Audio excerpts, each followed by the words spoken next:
This podcast is hosted and sponsored by eXp Realty and Mike Nelson, Integrity Home Group. Hey everyone, I'm back again with another podcast, reaching out to somebody who I recently met a few months ago at an event. Wow, man, his message was powerful. Some of the things he's doing in real estate right now are through the roof. So I'm super excited to bring on Mr. Jesse Dau out of currently living in Arizona. Yep. Only for like another couple months. Actually, where are you going? Idaho? Yeah, it is. The Northwest. Going back to the Northwest for the summer, man. Right on. So I think today I just wanted to spend 5-10 minutes talking with you a little bit about why you came over to eXp, what's been your experience with coming over to eXp, and then let's follow on about the really cool topic that you have kind of created out there around YouTube with Channel Junkies. So if you're down with that, let's kind of hit those two. Yeah. So my experience with eXp was actually very similar to I think a lot of people's, where they were just getting bombarded with agents calling them, trying to recruit them. And I was hearing negative messages around eXp for a long time. So in my market where I came from, there was only 300 agents in the state at that time, which was 2 years ago. And so I really didn't even want to pay any mind. And my business, as you know, which the audience may or may not know as well, is I was generating all of my business at that time through organic YouTube. Me and my business partner cracked the code with YouTube organic a couple years ago, and our business was really starting to get a lot of exposure, and our brand was starting to get a lot of exposure. And what happened was we started getting agents reaching out to us, wanting to partner up with us or even just work with us. And so the franchise model that we were at, they basically said, if you want to work with agents in other markets, you have to own the franchise here and the franchise there. And the model was, everything led back to there was no value in it for me. There was no, it was all about making the, franchise more profitable, just all that stuff. It was going to cost me a lot of money. And I just thought it was crazy. And we actually did a national sales training for the company, and it went really well. And then all of a sudden, we asked to speak at the national sales meeting, which is all going on at the same time. And they're like, no, YouTube's a flash in the pan.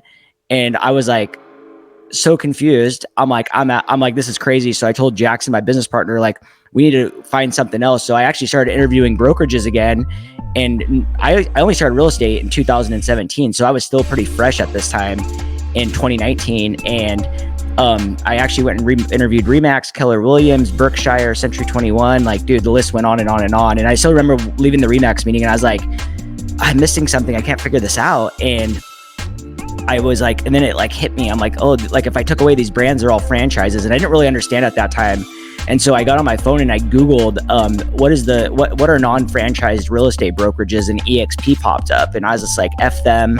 I don't have anything to do with eXp, but I remember Grant Cardone saying one thing that really stuck with me my whole life. And that was when you think something's stupid, but you're seeing a lot of action happening in that space, you need to do some more exploring, because chances are 99% of the other people think it's stupid as well. And there's probably an opportunity, or there could be. So you need to really give it some due diligence. So I actually called the guy that had been bugging me forever, which was my coach. And he's because he always said, I know your business better than anyone. This model was built for you. And I just thought it was a ploy to get me over. And, so I called him right there from the parking lot. And I said, hey, schedule the meeting that you've been wanting me to attend. I said, I'm ready to pay attention now.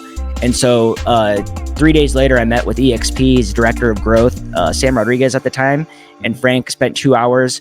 And literally it was, all these other meetings with agents trying to recruit me. It was always this bait and switch, hoodwink, come to this event and then I'm going to sell you eXp. And I was just I wasn't into that. And so when I went to this meeting, it was all about what are you doing? Will our platform work for you? Will it help you grow? Will it help you meet your goals? And can we do it in a better fashion? Maybe you make more money. Maybe you don't. Maybe our revenue share makes you more money. Maybe it doesn't. Maybe our stocks are great. Maybe they're not for you. So how can this model fit in your system? And it literally was I was so blown away. I literally was just things were going off in my brain. I still remember talking to Curtis Johnson, which he was my sponsor before the right after that meeting. And he was telling me, he's you don't even understand the model yet until you get here and what it's really going to do. You're still thinking way too small. Yeah. So I did in 2019, I did 12 million in production. COVID hit. We made the move on March 1st, 2020. And that was another thing, is it was a nightmare coming over, because I wanted it to be the perfect time. I wanted to have, it was crazy. We came over with like 30 deals under contract, but for me, I was like, I want everything to be perfect. And we just paid the cap in October. I made the decision in November. I didn't do the cap deferral, and I just wanted to make the move. So we made the move on March 1st. COVID hits on, mid-March. And then I met Chuck Fazio, who's in my upline. And I was like, I want to really scale my business and grow. Like, what do I do? And because he's, one of the biggest independent brokerage owners in the world. And I was like, this guy's got to know. And he's just like, well, tell me how you get your business. And I'm like, it's 100% inbound through YouTube. Like, I don't cold call, no door knocking. Literally, we have just people calling us every day to buy houses. No squeeze pages, landing pages. Like, it's unbelievable. And he's just like, I've never seen anything like that.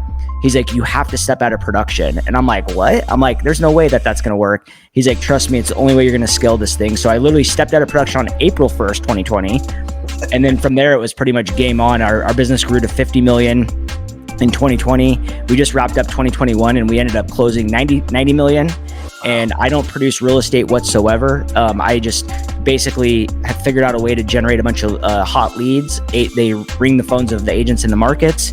They close the deals. They get 100% of their own business. And, what I provide them, they give me 25%. They give my business partner 25%. And, it ended up being a real nice thing. And then the reason I liked eXp was because that was like our original vision. And then when we started realizing a lot of agents just wanted the tools and the systems that we built. So we just said, hey, if you partner up with us over here, we're not going to charge you anything. We'll make it in revenue share. So it forces it forces us to focus on the agents. Mm-hmm. And this is where I saw the biggest opportunity was in traditional models. The brokerage and the team has no incentive to grow the agents, because the minute that they surpass the needs that the brokerage can fulfill, that brokerage is no longer useful to them. So in my opinion, I've never heard anybody say this, but it's my personal opinion that the brokerages have zero incentive to make sure the agents are successful and grow and surpass their level of, production. So I don't think the brokerages do it intentionally. I have seen this happen hundreds of times over at eXp when a broker joins eXp or a team or a whatever, and their business just skyrockets instantly. And the reason why is because it lets you get to breathe over here. And then you also get a lot of influencers and a lot of big producers pouring back into your business, and they have vested interest. So with the brokerage keeping 50% and giving back 50% revenue share, I am now incentivized to help my agents grow. Yeah, I love that. And I love what you just said there, because that's the thing, right? That's where I think the current brokerage model and a lot of team models are broken too, because they surpass a certain point, especially a brokerage model, because the value typically is only worth so much to a certain point, right, to that brokerage. Unless 100%. You're in a model where you pay a percentage on every single deal, then I guess the more deals you do, then you still got money coming in. Sure. But there's other brokerages which are caps, which are awesome. However, it's still worth if you're doing 200 units, you're still only worth so much money, right? Are you going to really pour that in? And here's the thing with that. So any brokerage that doesn't have a cap and you are paying a percentage of every deal and they want you to sell more, well, guess what? Then you end up paying them a $200,000 cap at the end of the year. I met with a broker team last week, and her parents own the brokerage, dude. She freaking paid them $350. And then she told me that she promised that she was promised ownership and all this stuff. And I was just like, how many years have you been doing this? And she's just like, 12. I'm like, yeah, exactly. 12 years. Come on over. I'll make you an owner. I'm just like, exactly. So that was my whole thing. And that's what my belief system is around that. And I'm not like a dude. I just call it common sense.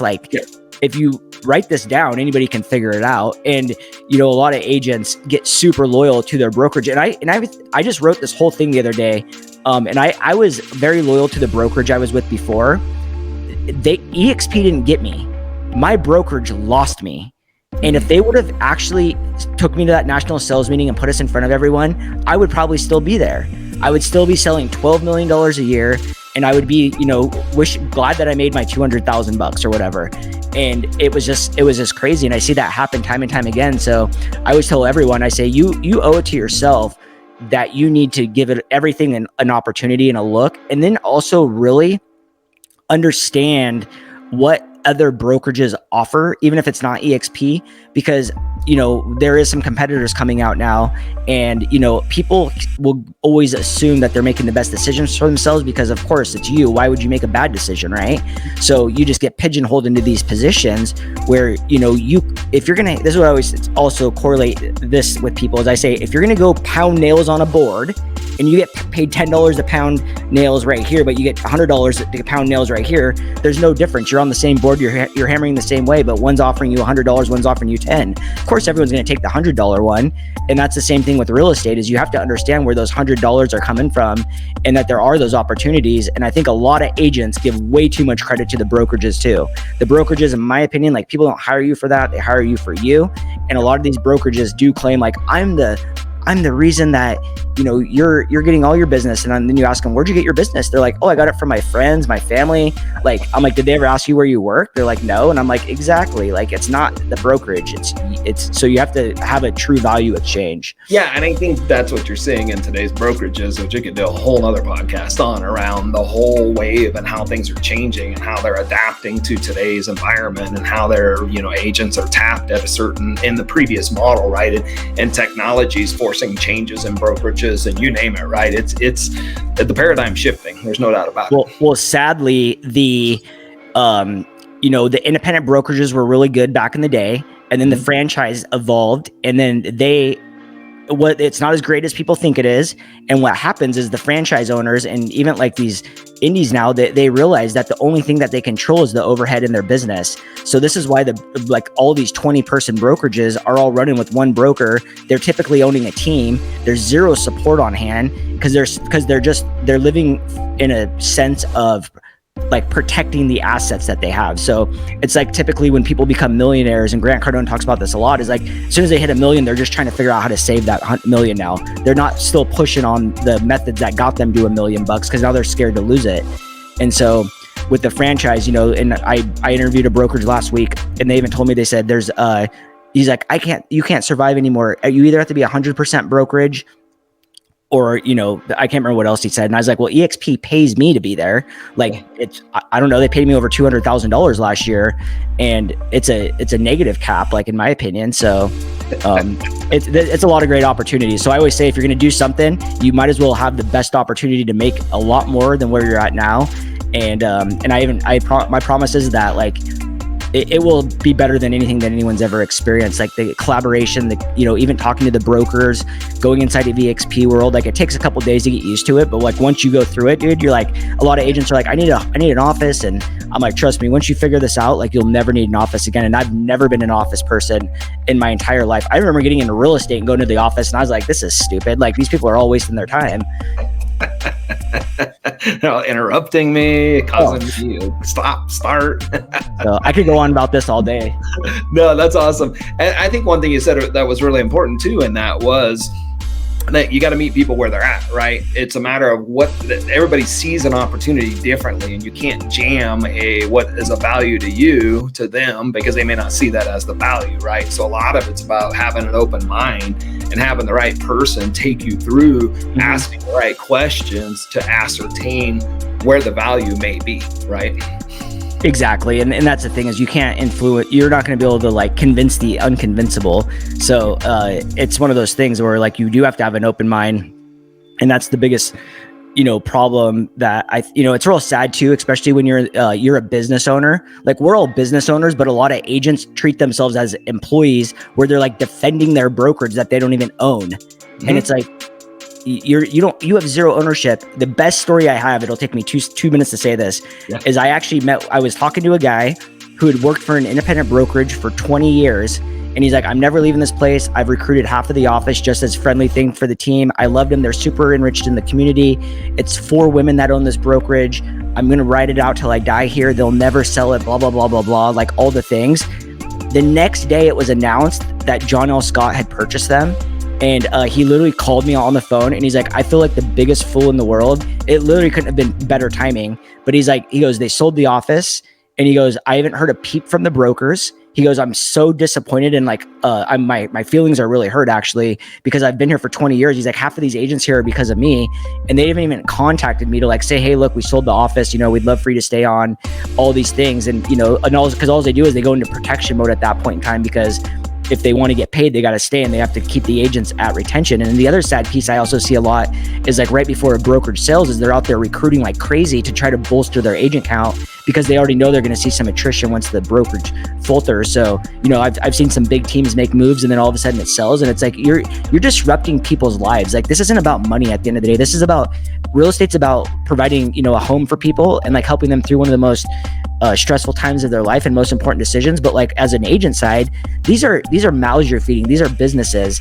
And if you're just trying to put yourself and your you know, your outcome in a better position than the agent's outcome, like that's never going to be a winning, you know, equation. Like, I don't know, there's just some weird stuff that happens out there that I'm just like, that's why I love eXp, is because even when I brought over some teams from Compass, they're always like blown away that our contracts are identical in every single state and there's no negotiation. We do have the cap deferral, but they're like, I love this. Like, this is amazing. And when companies do weird stuff, like, I'm like, that just speaks to the volumes of like who's running this organization. Absolutely. No, those are great examples. Thanks for sharing those with us. Let's move it over real quick to well, maybe let me just kind of wrap it up with, since your move from your previous brokerage to this brokerage, what kind of, give me some 30-second highlights. Oh, dude, like, where does it start? I think like, I will just say, like, in my opinion, the experience is a paradigm shift. You said that earlier. It's one of my key pillars is that eXp is a paradigm shift, is that you have to understand that eXp is nothing like you could ever imagine. And so if you think you're just going to eXp to get another brand, you're absolutely it's not the way that you can think. So I think for me, like the biggest, like when I went to that 2-hour meeting, I was so shocked. And I remember calling my business partner and being like, dude, you'll never believe where we're going. He's like, not eXp. And I'm like, yep. I said, I literally was just blown away by everything I just saw. So he said, he said, start making videos about everything you love about it. And I have over 250 10+ minute videos about everything I love about this company. So I don't even have enough time in a week to tell you everything that I liked about it. But, you know, really for me, it was collaboration, accessibility, training, the people. Oh, here it is. This is the biggest thing I could say, is the number one thing is that everyone here is moving in a forward direction with positivity and a positive mindset. There's zero gossip here. And I don't know if that's because of the world and like we're not all like in the rooms together, but like everything that you talk about and hear about is always about growth. It's all about supporting people's businesses. It's all about solving any problems that there may be. And it's always a forward moving, you know, ball of energy versus like all this gossip and weird stuff going on that slows you down. So that's probably my biggest. I'm glad you said that, because I totally see that. Because I mean, I've only been over here 60 days, so you know, so you have a lot more visibility and exposure to what you've seen. Why I asked the question, because I certainly see values over here as well. Yet it's always interesting to hear what others have had to say, especially those coming on the podcast, because most of them have exhibited some serious success in some capacity or another. So I see that totally as well. Now that you call that out, I don't know that I really fully was aware of that, but since you mentioned that, that's exactly what we're seeing with the upline, and everything else is all almost like one united front moving everybody's businesses forward independently, if you will. Absolutely. Super cool. All right, well, let's kind of hit up the last few minutes here, if you don't mind, on your Channel Junkies and the YouTube. You kind of open that up, that's been your only, or that is your only, your source of business, shall we say. Only sounds like a terrible word. That's true, right? That's how you're generating 90 million in sales volume. Yeah, so I only track the business that I generate. So I don't care. Like the agents do a listing on their own that doesn't count towards my volume. I don't get paid on it, so it doesn't go into my tracking. So really it was just one of those things where we started out small in Portland, and we were doing digital mayor style video forever. Restaurants, bars, t-shirt shops, like business owners are great, but they're not the ideal client, and they're super busy. So I also, when we did that for a while, we had a camera crew following us around, dude. Like we were paying $2,000 a video. It ate my cash quick, like $100K. And I remember thinking, like, if I was a buyer or seller making a move, like what would I actually be searching for? Like, and it's like, it's not going to be my Jesse Dau's open house, not Jesse Dau's listing, Joe's Crab Shack on Main Street, like none of that stuff. You don't even know any of that stuff exists. So you got to think about the value. So people are typically searching for like pros and cons, cost of living, where shouldn't I move, like the worst neighborhoods, the best neighborhoods, like those types of things. And once you can really figure out like what people are searching for, and then you have to make long form content. Like everyone's taught short form content now, which is completely false. Like short form content, it might work, but it's a sliver. I use Instagram and TikTok as like my supporting roles. And I do think there's a place and time for everything. It's just, you better use it like the way it's built. Otherwise, and that's why everyone always says like you can't cross pollinate platforms. Like they're like, I have 100 million followers on Instagram, but I have 0 on Facebook or 0 YouTube subscribers. It's because it's a whole different audience all the way around. So I've actually also paid for like some super serious coaching in the Facebook group space. We have our course that we sell, which is, if anybody's watching this, you guys even want to check us out, I just highly recommend going to our Facebook group, the Channel Junkies. That's pretty much where we give it all away. And share like what we do. We do like a monthly webinar. Typically we have about 100 agents that show up to that. And the coolest part for me is that in 2 years, we've helped our students generate over $1 billion in closings from organic YouTube. That's and awesome. So we, even like my channel, my number one channel did 40 million last year. We have 11 that produce real estate, but we have a team in there that did over 80 million in all YouTube business. And we have a couple that have done over 50. And they're just, dude, it's crazy. Like you'll never have another better client experience in your life than from YouTube organic, because like when these people call you, like I said, they treat you like a celebrity. So you're only dealing with your highly qualified, ideal clientele. Like, I mean, you see how like this is me. Like I'm not like, this is who I am. But the craziest part is like they don't even call me. They'll call and ask for me, but I hired somebody that's way more exciting than I am and way more friendly. Because I'm like, if they don't do something I like, I'm like, you're an idiot. I'll leave them at the house if they're looking at it and they're wasting my time. Those types of things. So I realized really quickly, I'm good at selling real estate, but I have 0 patience. So I'm like, I better find someone better than me at this position. And, and when COVID hit, we were doing Zoom before Zoom was a thing. Cause like onboarding the clients too is a really, it's a real special experience, because, they're calling you and you kind of have to guide that. And if you don't get them to Zoom right away, get them to schedule their appointment, you could lose them because they might just get all the information like anything else. So we were doing Zoom way before Zoom was a thing. And once COVID hit, Zoom became a household item. And it actually, I think that's one key reason that our business blew up like it did, is because like now everyone knew what Zoom was. Before, they thought we were putting a virus on their computer or something weird. But yeah, they say, oh, is Jesse there? Like, oh, we're calling for Jesse, we're calling for Jackson. And, our agents show up with our lenders and, they're like, man, we freaking, where's Jesse? Where's Jackson? Oh, they're out shooting videos. They suck at real estate. So we handle all the inbound, all the clients relocate. They hired us because we're way better at it. That's what we say. We'd say Jesse and Jackson horrible at real estate, but that's why they brought us on, because we take care of all of you guys like to the highest. Then they're like thanking us up and down. I literally just had a client call me from 3 years ago. He gave me his uncle my number, and he was like, it was our first ever call off of YouTube ever. And his uncle called me, and his uncle has a really nice house down here in Scottsdale, and was like asking me some questions about it. And then he's like, oh yeah, I love your guys' videos. And and he even said, he goes, I know you're not going to be the one working with me, but I don't even care. Yeah. And he's like, just wanted to ask me some stuff, and he wants to buy more short-term properties down here, and he just want to know if I could hook him up with my team. But he's like, I really want to go to coffee with you. Like, I was sitting there, and I love your vision on the market and all these things. And I was like, cool, man, that's awesome. Yeah, the audience reach is crazy, and it builds over time. And I'm a participant in your systems, right? And so I'm getting to learn a lot about that. And I'll tell you, it's organized, it's well thought out. You can see the experience talking through the program. So thank you. Hey, Jesse ain't paying me to say any of this stuff. So I don't know. I said ain't because I'm not Southerner, but he's not paying me a dime to do any of this, right? So this is like absolutely true. Gone through the whole series. The Facebook page is awesome. You can go out to their Selling Portland, right? That's the name on your YouTube channels, right? Oh yeah, Living in Portland. Living in Portland. And these guys, you can look at their videos. You can see what they're doing, right? And so these guys are just giving, and they'll help in any way they can. And obviously they want to be able to recoup some of their costs in some ways. So they offer the training at a cost and an expense, but still, either way. Yeah,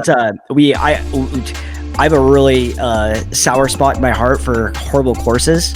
So I went outside the real estate industry and hired the #1 course and coach, high ticket coaching team in the world to help me put that thing together. And I went through their whole system, and essentially I just want, it's all plug and play. It's all copy and paste. Oh. And, our whole, it's kind of like they say is like, make the offer so good that people would be stupid to say no. Yeah. And that's really the premise that we built it on. And to me, I'm like I don't know. I freaking poured like 40 hours of my own time just putting the course in the system. Like, the content and everything is, because like what a lot of people do, which drives me nuts, is they'll shoot a video like this where it's an interview and then they'll put it in the course and they're like, oh, this is my course. Yeah. It's like, no, dude, that's not a freaking course. And then it's all like mismatched. Things are everywhere. I'm like, if you're going to shoot a course, you need to shoot a course. Like, and I'll tell you, like my background was IBM education. So I get a lot of this. You don't even know that. And when I go through it and see it, and I'm like, dude, that's on. Like that's my profession. I used to do that in the IBM days. So anyways, kudos to you. Thank you. I will tell you that it takes a lot to impress me, especially around course education and curriculum and development. And you guys hit it out of the park with that. Oh, thank you. I really appreciate that, man. I didn't even know that, but that's really good to hear. Cause like, that's my whole goal. Like, I'm like, I want people to go through here and be like, this was an amazing experience, and I want people to be successful, cause obviously it creates a ripple effect. But at the end of the day, like getting those calls is like life-changing, and it's not only life-changing, it's life-changing for your business, because my whole thing is like, if I'm going to sell something, I want to be able to give agents something that they can build long-term sustainable business and brand. Yeah, absolutely. Yeah, that's huge. And it's through video, right? Shoot video, put it on YouTube. There's a bit more complicated than that with the algorithms and everything, but you basically teach that whole package. You're using TubeBuddy. You're telling them, kind of giving them titles actually that are already ranking high. I mean, it's really a cut and paste. The only thing they don't do is shoot the video for you, right? Exactly. The hardest part. Well, editing's hard too, but. All right on, Jesse. Thanks so much. I appreciate you spending time with us today, dude. You're just always stepping up when we need some help, and I always appreciate that. And it's good to be in Cabo. I just saw you briefly. I think you were with Michael Collier doing a YouTube channel with him or something, so I wasn't gonna interrupt that with you guys, but always appreciate you. And if you need anything, like I said, go out to Jesse, hit him up on Channel Junkies. You can search it on Facebook. It'll pull up his group. I know they've got different programs like Launch and some other things like that you guys can look into. Jesse's pretty responsive overall when it comes to hitting him on Messenger, things like that. So super excited for that. Reach out to him. You got any parting thoughts, my friend? I would just say, like, we have Justin's event coming up at Sphere Rocket, which we'll be a part of again. And then the weekend before, May 13th through 15th, we have our first live event in Scottsdale, which will be limited to 100. We haven't even it's being announced next week. So, okay, let me know. I may take myself and or my marketing person down there to take a look. Oh yeah, since you're in the program, you get a free VIP ticket. So, all right, woo! See, we both learning stuff today. Exactly. See, I come with the value, dude. Yeah, I love it. All right, well, hey, we're gonna post this out there. We'll tag Jesse on his Facebook page. If you go to his Channel Junkies. That's gonna be the easiest way for you to communicate with him and research there. However, I'm always throwing my stuff on there too. So if you want to reach out to me, schedule time. Jesse's got a calendar link too. You can schedule. He can send it over to you. But please go out there, connect with me. It can be on Channel Junkies. It can be on how to grow a team. It can be how to get more profit. It can be on eXp. I don't really care what it is. Reach out to either him or I. Dude, we're two guys that have known each other for a few months, and we're excited about the future ahead of us. Yep. All right, brother. Thanks so much, man. I appreciate you. Later, dude. See ya.